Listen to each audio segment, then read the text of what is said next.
So hello everyone, how are you all.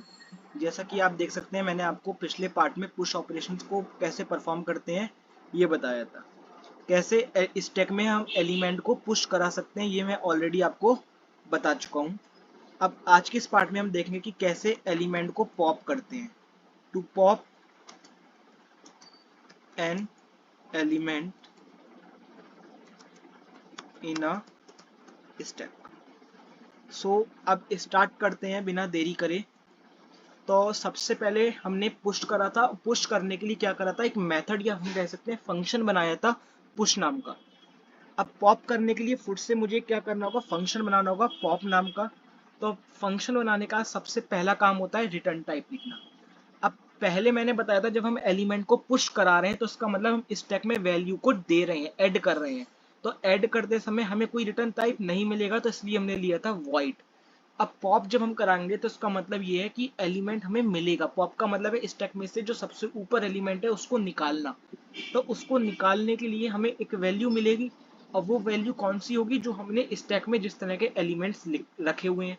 तो starting में मैंने आपको बताया था, जो हमने स्टैक डिक्लेयर करा था, तो स्टैक की जो डेटा टाइप थी वो हमारी क्या थी, इंटीजर। तो इसका मतलब जितने भी एलिमेंट्स होंगे हमारे स्टैक में वो सारे इंटीजर डेटा टाइप के होंगे। तो जब हम उसमें से वैल्यू निकालेंगे तो हमें इंटीजर डेटा टाइप की वैल्यू मिलेगी। तो इसलिए हम रिटर्न टाइप यहाँ पे लिखेंगे इंट। वहां पे वॉइड क्यों लिखा था, आई होप वो आपको समझ में आया होगा। यहाँ पे इंट क्यों लिखा है वो ये भी आपको समझ में आया होगा। ये सब ऑलरेडी पहले ही बेसिक है, मैं आपको फिर भी बता देता हूँ। तो इस इंट के बाद हम लिखेंगे पॉप, क्योंकि हमें पॉप करना है। अब यहाँ पे मैंने देखा होगा आपने पुश के आगे ब्रैकेट में वैल्यू लिखी थी। तो मेथड में जब भी हम फंक्शन बनाते हैं तो ब्रैकेट कर इस जो ब्रैकेट होते हैं पैरेंथेसिस, इसके अंदर वैल्यू हम तब लिखते हैं जब हम उसको वैल्यू दे रहे हैं। अब यहाँ से हमें वैल्यू को चाहिए, तो हम यहाँ पे हम वैल्यू तो कोई पास करेंगे नहीं, सिंपली मैंने इंट पॉप लिखा।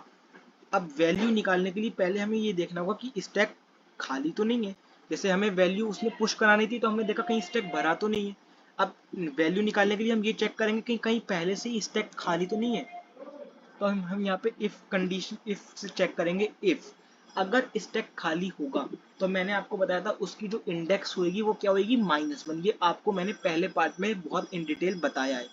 तो इसका मतलब जो टॉप की वैल्यू होगी वो क्या होगी, -1। तो अगर ऐसी हो, ऐसा होता है, तो हमें सिंपली क्या प्रिंट कर देना है कि stack is empty. Print F क्या प्रिंट कर देंगे हम, एरर। और वो एरर मैं शो कर देता हूं आपको, कौन सी एरर है। तो एरर क्या है हमारी, स्टैक अंडरफ्लो। स्टैक अंडरफ्लो मतलब स्टैक हमारा एक तरीके से हम कह सकते हैं एम्प्टी है। सो आई होप आपको ये समझ में आ गया होगा। लेकिन अगर ऐसा ना हो तो उससे पहले हमें मेथड से भी तो बाहर निकलना है। तो मेथड से इतना अगर जैसे होता है तो हमें मेथड से बाहर निकलने के लिए रिटर्न फंक्शन का यूज करेंगे, और हम यहाँ पे क्या रिटर्न कर देंगे, -1। रिटर्न -1 करने का ये मतलब है कि जो टॉप की वैल्यू है वो -1 है, मतलब that is stack is empty.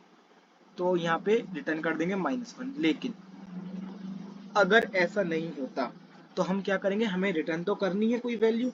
हम कौन सी वैल्यू को रिटर्न करेंगे, जो भी सबसे ऊपर है। तो हम रिटर्न कर देंगे स्टैक की वो वैल्यू जो सबसे ऊपर है।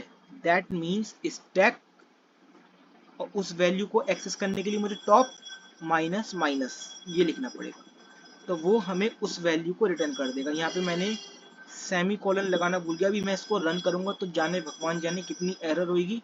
अभी तो मैं जस्ट आपको फंक्शन बनाना सिखा रहा हूँ, इसको रन भी करके देखेंगे। तो इस तरीके से हम क्या करते हैं, पॉप ऑपरेशन को परफॉर्म करते हैं। सो ये हमारा पुश ऑपरेशन हो गया, नीचे हो गया पॉप ऑपरेशन। अब ये बेसिकली हमने एक तरीके से जो ये मेथड बनाए हैं, जब हमारा इसको हम रन करेंगे तो क्या करेगा, कंपाइलर सबसे पहले हेडर फाइल पे जाएगा, डिफाइन देखेगा।